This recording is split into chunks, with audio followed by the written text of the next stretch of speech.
everybody. This is Jason with the AME TV, and today I have a great guest. Her name is Jill Whelan. She played little Vicki Stubing on The Love Boat, and we're going to talk to her a little bit about her career and some of the cool things she has coming up. How are you doing today? I'm great. How are you? Doing very good. So, how did you get your intro into acting?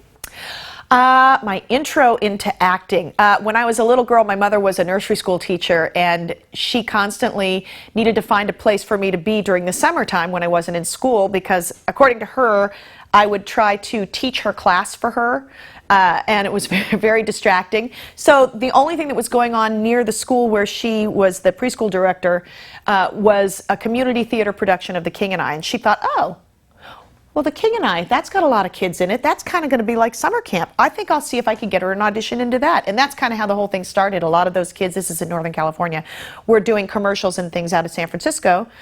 And I thought that sounded like a fun thing to do, and that's kind of how it all started.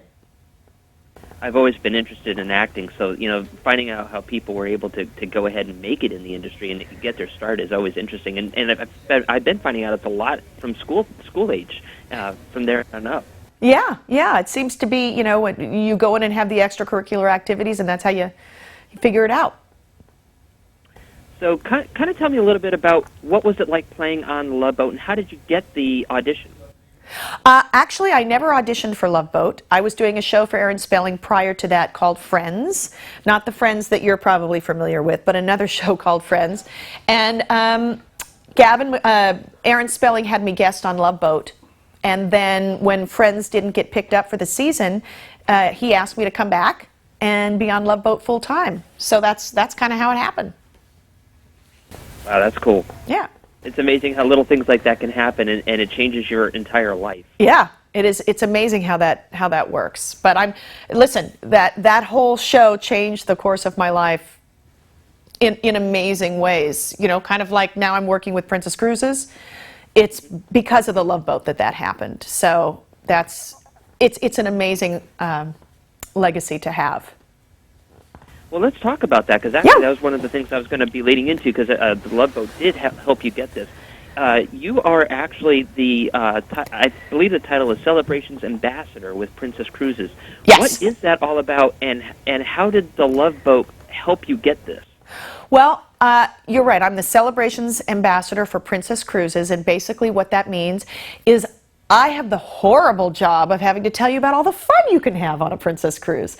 And the reason why I think that this is such an organic relationship is from the time that I was 11 years old when I first set foot on the Pacific Princess, I have been taking cruises in my personal life. I had my wedding on the Caribbean Princess. I christened the Caribbean Princess, and then I said I do on the Caribbean Princess, all in one cruise.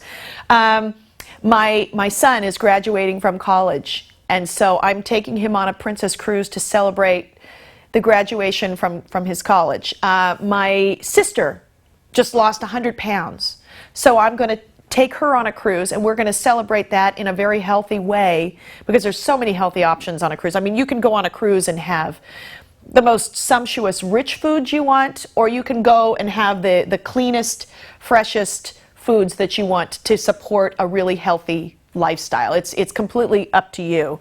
And the hard part for me is that I have a very interesting family dynamic. I have a 10-year-old and I have a 20-year-old. So to find a place that I can take my kids on a vacation where they're both going to have an opportunity to make lifetime memories is really a Herculean task, because they're obviously not into the same things. But the great thing about being on a Princess Cruise is all the affiliations and the relationships that they have. One of them being they have a relationship with the Discovery Channel. So now when you go into the kids club with my 10-year-old, he's got all this stuff from Mythbusters, the TV show, or things from Shark Week. So he's all straightened away. And my 20-year-old can go to the older clubs and hang out up on the deck and play basketball if he wants on the top deck. And that's amazing. And I don't have to worry about either one of them, or that one of them is having a better or a worse experience. They're having a great experience, which means that Mama gets to have a great experience. So Princess Cruises really are for you a love boat, since you actually got married on one. Pretty interesting. It's the truth, and it was, it was a gorgeous ceremony. You can think inside the box things like, weddings or anniversaries or things like that, but to think outside of the box of I just need an opportunity and a reason to get on a cruise ship. I don't care what it is, but I need the excuse to do it. So any kind of a celebration, and I encourage people to think outside of the box on that, whether it be, a high school reunion between some close girlfriends or anything like that, best friends from childhood getting together, or a graduation, things like that. There's Father's Day is coming up. That's a great opportunity. And one of the other great things that Princess Cruises has now is their onboard entertainment. I don't know if you've heard, but Princess has such incredible news. They have now partnered with a guy named Stephen Schwartz. Stephen Schwartz is one of the most prolific Broadway composers. He's winning a Tony this year for all of his efforts. He did Wicked, he did Pippin, Godspell, and so many other musicals exclusively to Princess. Nobody else is doing this. He is composing and putting together 4 new shows that will be shown starting in October on Princess cruise ships exclusively. And this is incredible for a family of 4 to be able to go to New York, pay for the airline tickets, the hotels, the food, and all that stuff, and then pay for the tickets for the theater. You'd have to take a second out on your house to afford that. But now on a cruise, it's included in your cruise package, and it's going to be incredible. So there's so many things to celebrate, so many reasons to take a Princess cruise, and Princess offers things that other cruise lines just don't. Yeah. Well, give me an idea of what your idea is. I've never been on a cruise. Okay? Oh, you have to go. I know, but if I was to go, for me personally, I would always wanted to see Antarctica, because I believe that I love to see the blue and all those whales and all the walruses and all the ice. I think that just fascinates me. But somebody may not like that. But where would you suggest, out of all the places you've been to, that if somebody was going to take a cruise for the first time, where should they go? Well, like you say, it's kind of it's a hard choice. It's kind of like choosing between your kids. They each have different components of things that you enjoy. Alaska is a gorgeous cruise to take, to see all of the wildlife and everything that you would see in Alaska. But then again, the Mediterranean, which is where I'm going to take my son for his graduation, where else can you go as a parent and you want to show your child sort of like a sampling platter of the world that you can unpack one time, buy one round trip ticket. You can show your child Italy, Spain, France, Greece, Turkey, Egypt, all of these places without ever leaving your one hotel room. So every morning you wake up, you open your curtain, and it's a new country. The cruising is the only way that you can do that. And for me, I would recommend that for anybody to do something like that. If you want to go to the Caribbean and you just want to kind of have a nice bathing suit, laid back experience, that's what that's for. If you want to go to Russia, or if you want to go to China and Japan, it's the opportunities and the interests to make lifetime memories are out there, and it's kind of just go to the website, go to princess.com, look at the cruises they have to offer. They go everywhere. Every experience is going to be incredible because Princess has been doing it for 50 years. They know what people want. They know how to give them the best lifetime memory-making experiences. So that would be my suggestion. Well, Jill, I appreciate you coming on. We're running out of time. That's some great advice. Again, this is the AME TV, and thank you so much for being a guest on the show. Thank you so much. Nice to be here.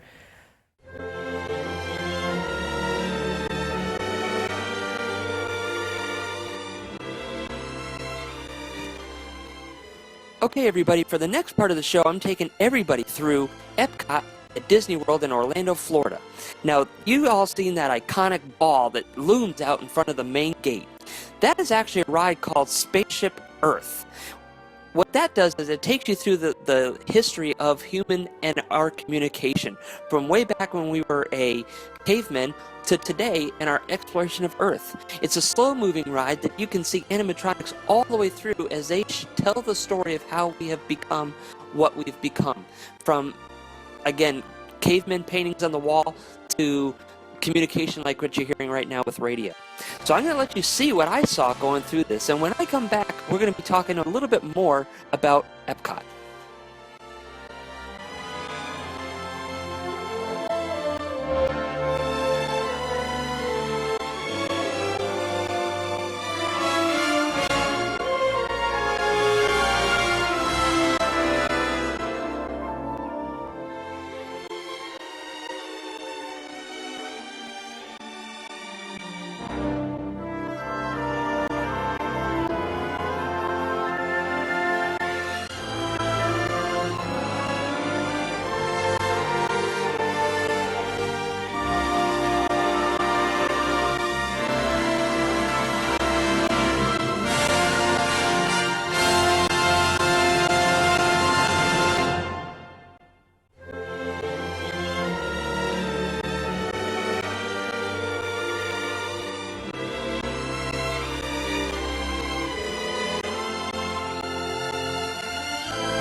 One of the really cool rides here at Epcot is called Test Track. At Test Track, you design your car from start to finish, and then you put it to the test against a whole bunch of different variables to see how it would perform on a racetrack. I'm going to be able to take you through this from start to finish. You'll see some of the things that I'm designing, and then you'll see me actually in the car testing it out. We'll be right back, and then I'll take you to more parts of Epcot. We'll begin with the capability test to see how your vehicle designs perform under challenging weather and surface conditions. Monitoring road surface. Connecting to OnStar. SIM-car performance data acquired.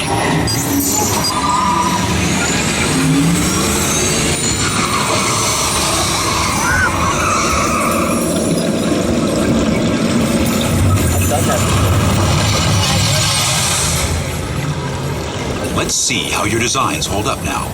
Commencing SIM-car off-road and extreme weather sequence.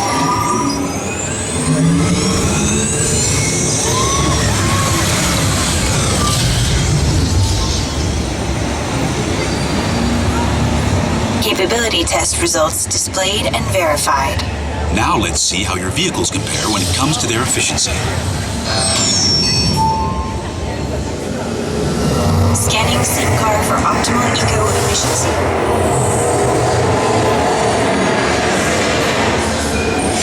Engaging EcoScan for aerodynamic efficiency.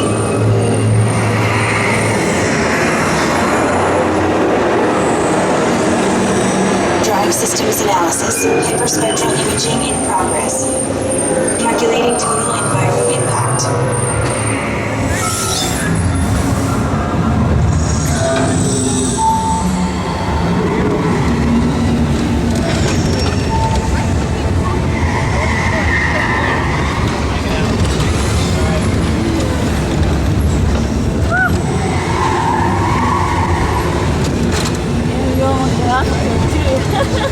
Yeah.